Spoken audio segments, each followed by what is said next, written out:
y quiero pedirle, por favor, a los hermanos Pérez. A ver, bueno, yo voy a contarle una pequeña si pueden hacer una dupla con todos los miracielos que están acá. Bueno, una serenata que hemos llevado siempre a nuestra madre, a doña Rogelia. Queremos cantar de aquí el primer disco también, con Rafael lo cantábamos siempre. Y a una señora le hemos llevado, la señora que mejor nos pagó la serenata en una oportunidad, señora Tinola Borbón. Aquí está. Vamos a ver.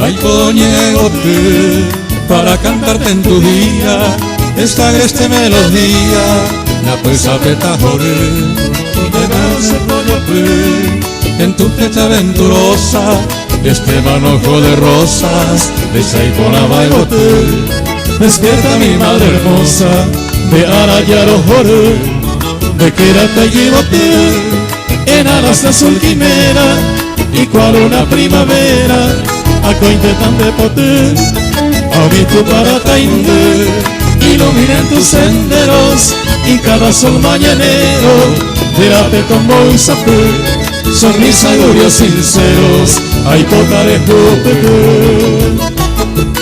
Arriba los letraditos del Paraguay.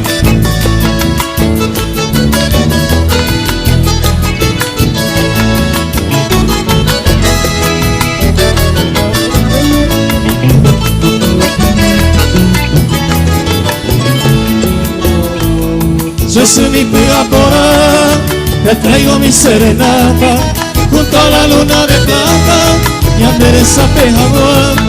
Yo hey pere bacuña, como tú no hay en el mundo, un amor pro y profundo, derecho se me guarda, por eso un día fecundo, de ver pura feira, esa cama monderí, mi señor sueña se asoma, y ya despira en sus aromas, de coraje y bote, porque usted no bien sabe, y los pájaros cantores entonan himnos de amores, de aragüeros por él, y yo te traigo estas flores, de Ponte Guaracese.